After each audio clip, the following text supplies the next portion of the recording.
So ವೃಷಭ ರಾಶಿಯಲ್ಲಿ ಈ ಒಂದು ಎಜುಕೇಷನ್ ಅಂತ ಬಂದಾಗ ಏನೆಲ್ಲ ರೆಮಿಡೀಸ್ಗಳಿದೆ? ನಿಮ್ಮ ಎಜುಕೇಷನ್ ಇರೋ ಮಕ್ಕಳಿದ್ರೆ ಪ್ರತಿದಿನ ಓದಬೇಕು. ಎಜುಕೇಷನ್ ಕಂಪ್ಲೀಟ್ ಆಗಿರುವಂಥವ್ರು ನಿಮಗೆ ಸಂಬಂಧಪಟ್ಟಿದ್ದಲ್ಲದೆ ಆಗಲಿ ಕಾಮನ್ ವಿಷಯನೇ ಆಗಲಿ ಡೈಲಿ ಮಿನಿಮಮ್ 1 ಪೇಜ್ ಆದ್ರೂ ಓದಬೇಕಾಗುತ್ತೆ. ನಿಮ್ಮ ಹಾರ್ಡ್ ವರ್ಕು ನಿಮ್ಮನ್ನು ತುಂಬ ಉತ್ತಮ ವ್ಯಕ್ತಿಗಳನ್ನಾಗಿ ಮಾಡುತ್ತೆ. ನೀವು ಯಾವಾಗ ದುಡಿಯೋದು ನಿಲ್ಲಿಸ್ತೀರೋ ಅವಾಗ ನಿಮಗೆ ಲೈಫಲ್ಲಿ ಸ್ಟ್ರಗಲ್ ಶುರುವಾಗುತ್ತೆ.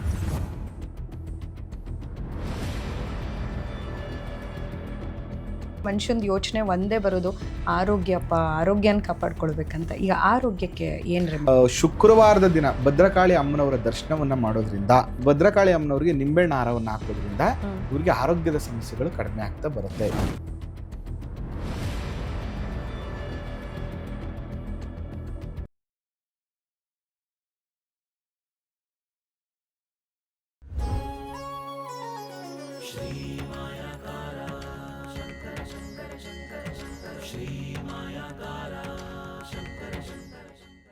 ಈಗ ನೆಕ್ಸ್ಟ್ ರಾಶಿ ತುಂಬ ಜನ ಕಾಯ್ತಾ ಇದ್ದಾರೆ. ಈಗ ನಂದು ವೃಷಭ ಇದೆಯಲ್ಲ, ನನ್ನ ಬಗ್ಗೆ ತಿಳ್ಕೊಳ್ಬೇಕಲ್ಲ ಅಂತ.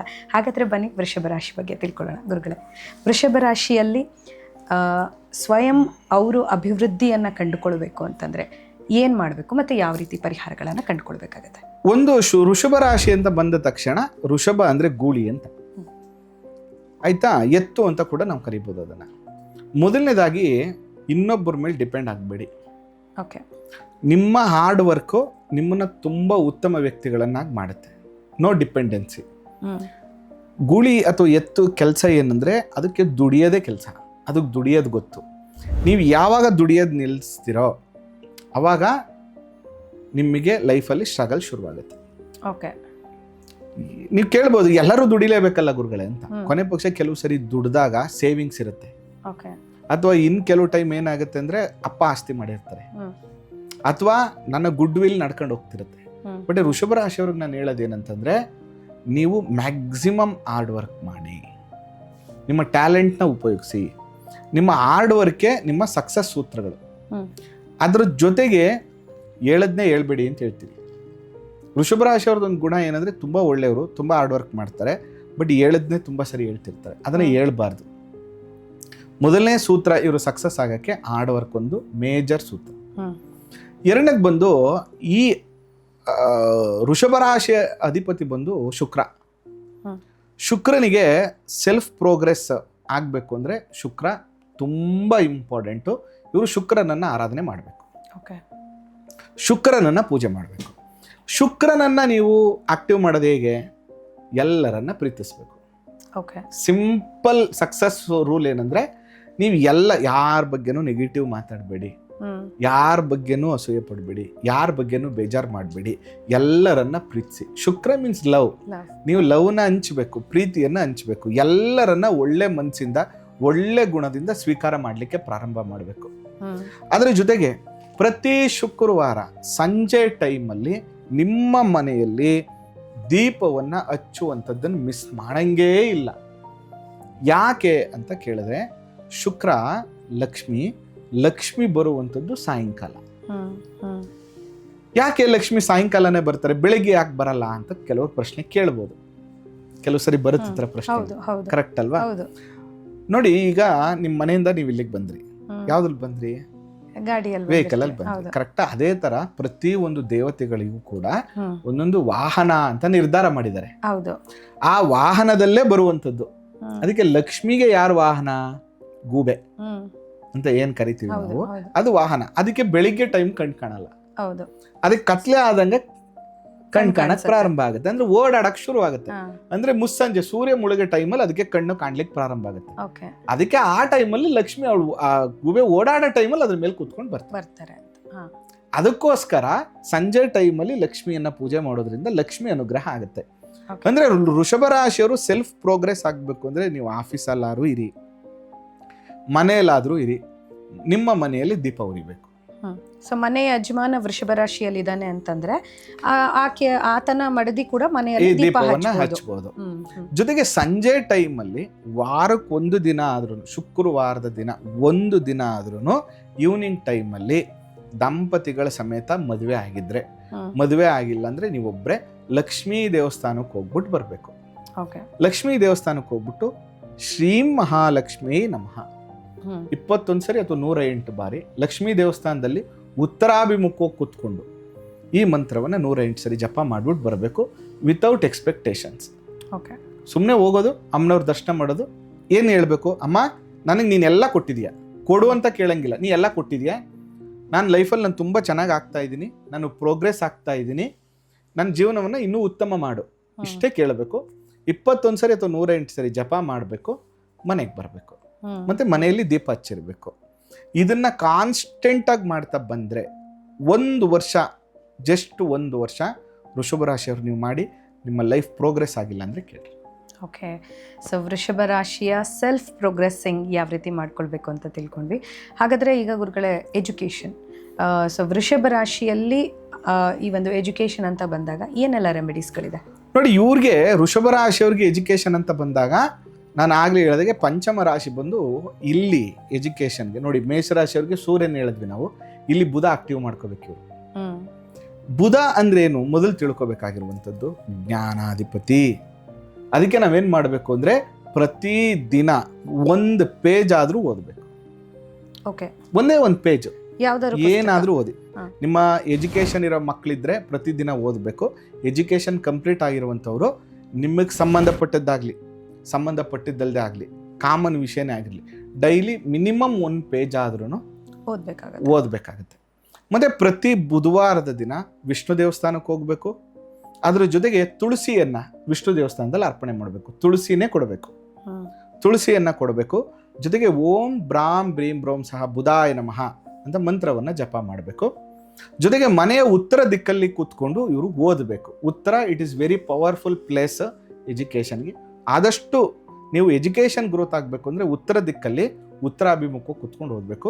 ಮತ್ತು ಬುಧವಾರದ ದಿನ ಸ್ನಾನದ ನೀರಲ್ಲಿ ಸ್ವಲ್ಪ ತುಳಸಿ ಎಲೆ ಅದನ್ನು ನೀರಲ್ಲಿ ಹಾಕಬೇಕು. ಅಂದರೆ ಫಸ್ಟ್ ಸ್ನಾನ ಮಾಡಬೇಕು, ಅದಾದಮೇಲೆ ಒಂದು ಬೌಲಲ್ಲಿ ತುಳಸಿ ಎಲೆನ ಹಾಕಿ ಅದರಿಂದ ಸ್ನಾನವನ್ನು ಮಾಡಬೇಕು. ಇದನ್ನು ನೀವು ಕಾನ್ಸ್ಟೆಂಟಾಗಿ ಮಾಡ್ತಾ ಬಂದರೆ, ಮತ್ತು ಬೇಕಂದರೆ ಪ್ರತಿದಿನ ಅಥವಾ ಬುಧವಾರ ದಿನ ಒಂದು ತುಳಸಿ ಎಲೆಯನ್ನು ಬಾಯಿಗೆ ಹಾಕೋಬೇಕು. ಇದನ್ನು ನೀವು ರೆಗ್ಯುಲರ್ ಆಗಿ ಮಾಡ್ತಾ ಬಂದರೆ ಈ ವೃಷಭ ರಾಶಿಯವ್ರಿಗೆ ಎಜುಕೇಷನ್ ಖಂಡಿತವಾಗಿಯೂ ಬೆಟರ್ ಆಗುತ್ತೆ, ಡೌಟೇ ಬೇಡ. Okay, so education after job, the main job, ಯಾವ ರೀತಿ ಜಾಬ್ ಅವರಿಗೆ ರೆಮಿಡೀಸ್ಗಳಿದೆ ಗುರು? ಸಾಮಾನ್ಯವಾಗಿ ಈ ವೃಷಭ ರಾಶಿಯವರಿಗೆ ಬೇಗ ಸಕ್ಸಸ್ ಸಿಗಲ್ಲ. ಪ್ರಾಬ್ಲಮ್ ಯಾಕೆ ಅಂದರೆ ಭಾಗ್ಯಾಧಿಪತಿ ಶನಿ, ದಶಮಾಧಿಪತಿ ಶನಿ. ಭಾಗ್ಯಾಧಿಪತಿ ಅಂದರೆ ಬಾಧಕಾಧಿಪತಿ ಆಗ್ಬಿಡ್ತಾನೆ ವೃಷಭ ರಾಶಿಗೆ. ಅದರಿಂದ ತುಂಬ ಅವಮಾನಗಳು, ತುಂಬ ಸ್ಟ್ರಗಲ್ಸು, ಅಥವಾ ಇವರು ಮಾಡುವ ಪರಿಶ್ರಮ ಬೇರೆಯವ್ರಿಗೆ ಉಪಯೋಗ ಆಗ್ತಿರುತ್ತೆ.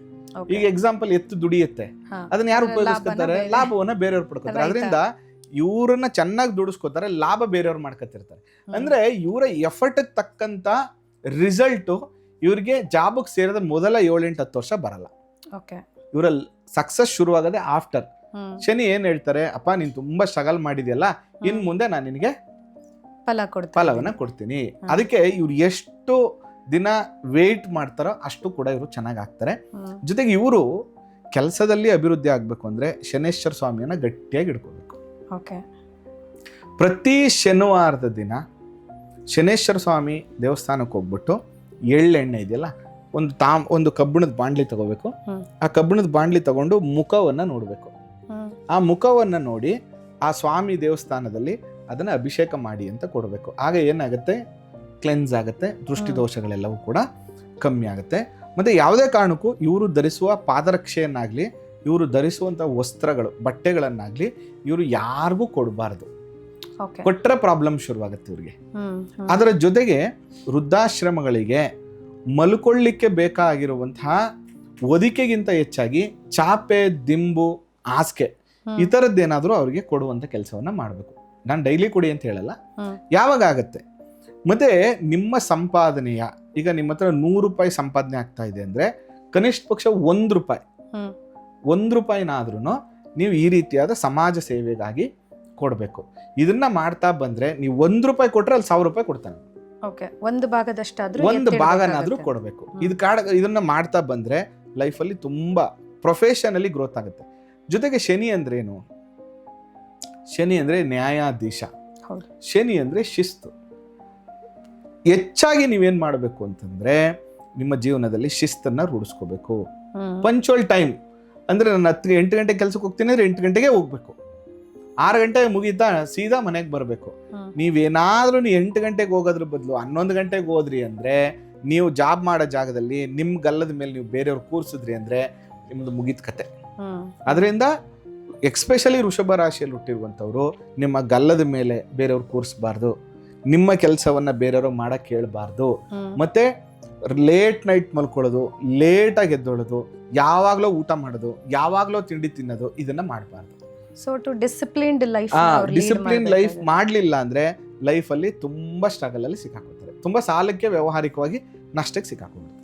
ಓಕೆ, ಸೊ ಒಂದು ಡಿಸಿಪ್ಲಿನ್ಡ್ ಲೈಫ್ನ ಅವ್ರು ಫಾಲೋ ಮಾಡ್ಕೊಂಡು ಬಂದರೆ ಅವ್ರ ಲೈಫು ಕೂಡ ಡಿಸಿಪ್ಲಿನ್ಡ್ ಆಗಿ ಹೋಗುತ್ತೆ ಅಂತ ಹೇಳ್ಬೋದು. ಇನ್ನು ಎಜುಕೇಷನ್ ಆಯಿತು, ಜಾಬ್ ಆಯಿತು, ನೆಕ್ಸ್ಟ್ ಇನ್ನೇನು ಗುರುಗಳೇ ಮದುವೆ ಬಗ್ಗೆ ಹೇಳಬೇಕು ನಮಗೆ ಅಂತ ಕೇಳ್ತಿರ್ತಾರೆ ಜನ. ಸೊ ಮದುವೆ ಬಗ್ಗೆ ಗುರುಗಳೇ. ಮದುವೆ ಸಾಮಾನ್ಯವಾಗಿ ಈ ವೃಷಭ ರಾಶಿಯವರಿಗೆ ಪ್ರಾಬ್ಲಮ್ ಏನಾಗ್ಬಿಡುತ್ತೆ ಅಂದರೆ ಸಪ್ತಮಾಧಿಪತಿ ಇವರಿಗೆ ಕುಜ. ಸಾಮಾನ್ಯವಾಗಿ ಇವರಿಗೆ ಡಿಲೇ ಮ್ಯಾರೇಜ್ ಆಗಲಿಕ್ಕೆ ಕಾರಣ ಬಂದು ಟೆಕ್ನಿಕಲಿ ಸರ್ಪದೋಷ ಪಿತೃದೋಷದಿಂದನೇ ಬರುವಂಥದ್ದು. ಅದರಿಂದ ಇವರು ಹೆಚ್ಚು ಸುಬ್ರಹ್ಮಣ್ಯನ ಆರಾಧನೆ ಮಾಡುವಂಥದ್ದು, ಜೊತೆಗೆ ಸುಬ್ರಹ್ಮಣ್ಯ ಕ್ಷೇತ್ರಗಳು, ಎಕ್ಸಾಂಪಲ್ಲು ಕಾಳಹಸ್ತಿಗೆ ಹೋಗುವಂಥದ್ದು, ಕುಕ್ಕೆ ಸುಬ್ರಹ್ಮಣ್ಯಕ್ಕೆ ಹೋಗುವಂಥದ್ದು, ಅಥವಾ ಘಾಟಿ ಸುಬ್ರಹ್ಮಣ್ಯಕ್ಕೆ ಹೋಗುವಂಥದ್ದು. ಈ ಕ್ಷೇತ್ರ ದರ್ಶನವನ್ನು ಪದೇ ಪದೇ ಮಾಡ್ತಾ ಬಂದರೆ ಬೇಗ ಮದುವೆ ಸೆಟ್ ಆಗುತ್ತೆ.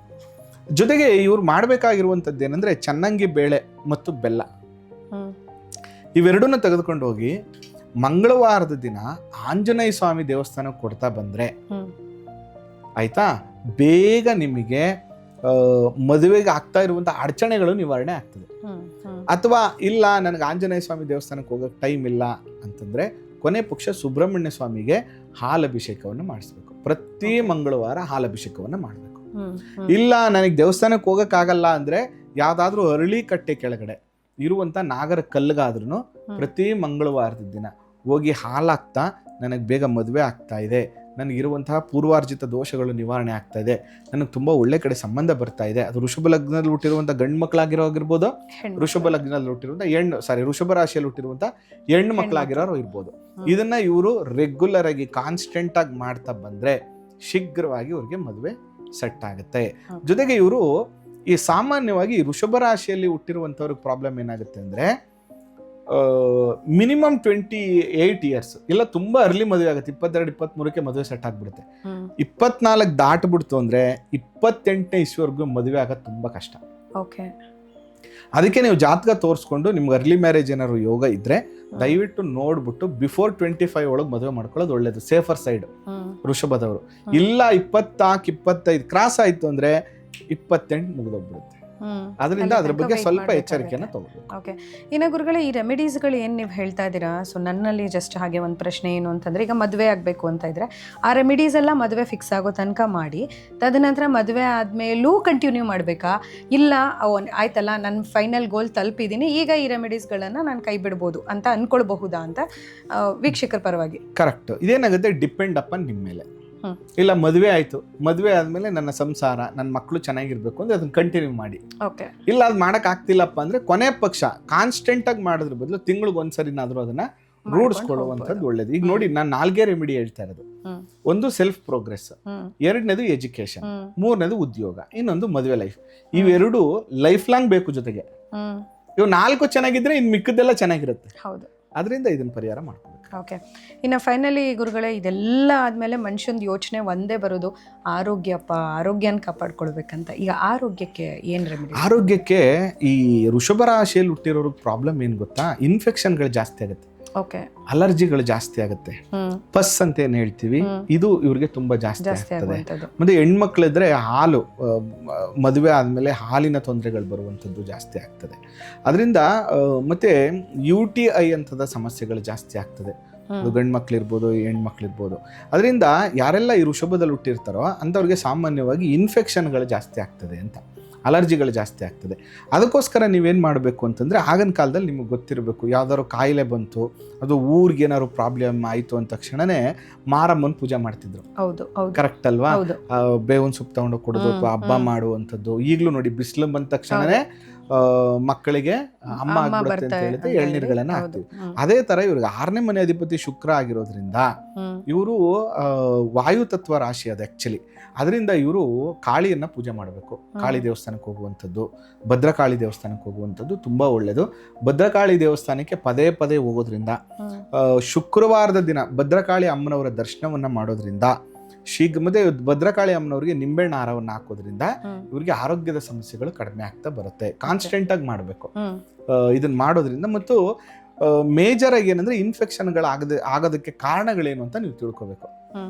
ಆಯ್ತಾ? ಏನ್ ಇನ್ಫೆಕ್ಷನ್ ಆಗುತ್ತೆ ಅಥವಾ ಯಾವ್ದ್ರಿಂದ ಆಗ್ತಾ ಇದೆ ಅನ್ನುವಂಥದ್ದನ್ನ, ವಾಯು ಅಂದ ತಕ್ಷಣನೇ ಏನಾಗ್ಬಿಡುತ್ತೆ ಇಲ್ಲಿ ನಿಮ್ಗೆ ಡಸ್ಟ್ ಅಲರ್ಜಿ, ಪರ್ಫ್ಯೂಮ್ ಅಲರ್ಜಿ ಆಗುತ್ತೆ, ಹಳೆ ಧೂಳು ಅಲರ್ಜಿ ಆಗುತ್ತೆ, ಸೌಂಡ್ ಅಲರ್ಜಿ ಆಗುತ್ತೆ ಅವರಿಗೆ, ಮತ್ತೆ ಕೆಲವು ಕೆಮಿಕಲ್ಗಳನ್ನ ಮುಟ್ಟಿದ್ರೆ ಅಲರ್ಜಿ ಆಗುತ್ತೆ. ಈ ತರದೆಲ್ಲ ಇರುತ್ತೆ. ಇದಕ್ಕೆ ನಾವು ಯಾವಾಗಲೂ ಶುಕ್ರನ ಕಾರಕತ್ವ ಅಂತ ಕರಿತೀವಿ. ವೃಷಭ ರಾಶಿಯವ್ರಿಗೆ ಇಂಥದ್ದು ಜಾಸ್ತಿ ಆಗುತ್ತೆ. ಅದಕ್ಕೆ ನೀವ್ ಏನ್ ಮಾಡ್ಬೇಕು ಅಂದ್ರೆ, ನನಗೆ ಇದು ಯಾವ್ದ್ರಿಂದ ಆಗ್ತಾ ಇದೆ ಅಂತ ತಿಳ್ಕೊಂಡು ಅದನ್ನ ಅವಾಯ್ಡ್ ಮಾಡ್ಬೇಕು ಮೊದಲನೇದಾಗಿ. ಅದ್ರ ಜೊತೆಗೆ ಭದ್ರಕಾಳಿಯ ಆರಾಧನೆ ಪ್ರತಿ ಶುಕ್ರವಾರ, ಅದರಲ್ಲೂ ಕೂಡ ರಾವು ಕಾಲದಲ್ಲಿ ಭದ್ರಕಾಳಿ ಅಮ್ಮನವ್ರ ದರ್ಶನವನ್ನ ಮಾಡುವಂಥದ್ದು, ನಿಂಬೆಹಣ್ಣು ಹಾರವನ್ನು ಹಾಕುವಂಥ ಕೆಲಸವನ್ನು ಮಾಡ್ತಾ ಬಂದ್ರೆ ಅತ್ಯುತ್ತಮವಾದಂತಹ ಫಲಗಳು ಇವರಿಗೆ ಪ್ರಾಪ್ತಿಯಾಗತ್ತೆ ಮತ್ತು ಆರೋಗ್ಯ ವೃದ್ಧಿ ಆಗುತ್ತೆ, ಆಯುಷ್ಯ ವೃದ್ಧಿ ಆಗುತ್ತೆ. ಸೂಪರ್. ಈಗ ನೀವು ಕೇಳ್ತಾ ಇದ್ರಿ, ಈಗ ಮೇಷರಾಶಿ ಆಯ್ತು, ವೃಷಭ ರಾಶಿ ಆಯ್ತು, ಎಷ್ಟೊಂದೆಲ್ಲ ವಿಷಯಗಳಿರುತ್ತೆ, ಎಷ್ಟೊಂದೆಲ್ಲ ಬೇರೆ ಬೇರೆ ತರದ ಪರಿಹಾರಗಳಿರುತ್ತೆ. ನಿಮಗೂ ಇಂಟ್ರೆಸ್ಟ್ ಅನ್ನಿಸ್ತಾ ಇದೆಯಾ? ಖಂಡಿತ. ಯಾಕಂದ್ರೆ ನೆಕ್ಸ್ಟ್ ನನ್ನ ರಾಶಿ ಬರ್ತದೆ. ಹಂಗಾದ್ರೆ ಈ ಎಪಿಸೋಡ್ ಇಲ್ಲಿಗೆ ಮುಕ್ತಾಯ ಮಾಡಿಸ್ಬಿಡೋಣ, ಕ್ಲೋಸ್ ಮಾಡ್ಬಿಡೋಣ? ಇಲ್ಲ, ಆಕ್ಚುಲಿ ಏನಂತಂದ್ರೆ ಖಂಡಿತವಾಗ್ಲೂ ಪ್ರತಿಯೊಬ್ಬರಿಗೂ ಯಾವ್ದಾದ್ರು ಒಂದು, ಈಗ ನಾವು ಹೇಳ್ತಿರೋ ಯಾವ್ದಾದ್ರು ಒಂದು ಟಾಪಿಕಲ್ಲಿ ಅವ್ರಿಗೆ ಆ ಸಮಸ್ಯೆಗಳು ಕಾಡ್ತಾನೆ ಇರುತ್ತೆ, ಮತ್ತೆ ಅದಕ್ಕೆ ಪರಿಹಾರಗಳನ್ನ ಕಂಡುಕೊಳ್ಬೇಕು. ಸೊ ಈಗ ಈ ಒಂದು ಎಪಿಸೋಡ್ಸ್ನಲ್ಲಿ ಬಹುಶಃ ನಾವು ಹೇಳ್ತಾ ಇರುವಂಥದ್ದು ಯಾರಿಗೋ ಒಬ್ರಿಗಂತೂ ಲಿಂಕ್ ಆಗ್ತಾನೆ ಇರುತ್ತೆ. ಇನ್ನು ಗುರುಗಳೇ, ನಾವು ರಾಶಿಗಳ ಬಗ್ಗೆ ಮಾತಾಡ್ತಾ ಇದ್ವಿ. ಈಗ ಜಸ್ಟ್ ನಾನು ಏನಕ್ಕೆ ಇದನ್ನು ಕೇಳಿದ್ರೆ, ನೆಕ್ಸ್ಟ್ ನನ್ನ ರಾಶಿ ಬರುತ್ತೆ ಅಂತ ಹೇಳಿದೆ, ಜಸ್ಟ್ ದಟ್ಸ್ ಅನ್ ಅಪಾರ್ಟ್. ಪ್ರತಿಯೊಂದು ರಾಶಿಗೆ ಅದರದೇ ಆದಂಥ ಒಂದು ಚಿಹ್ನೆಗಳಿದೆ.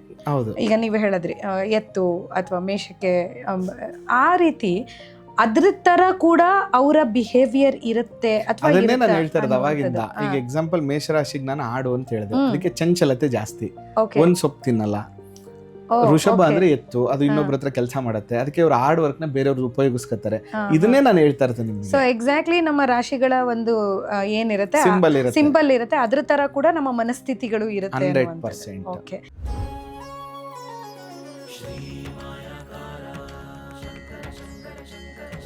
श्री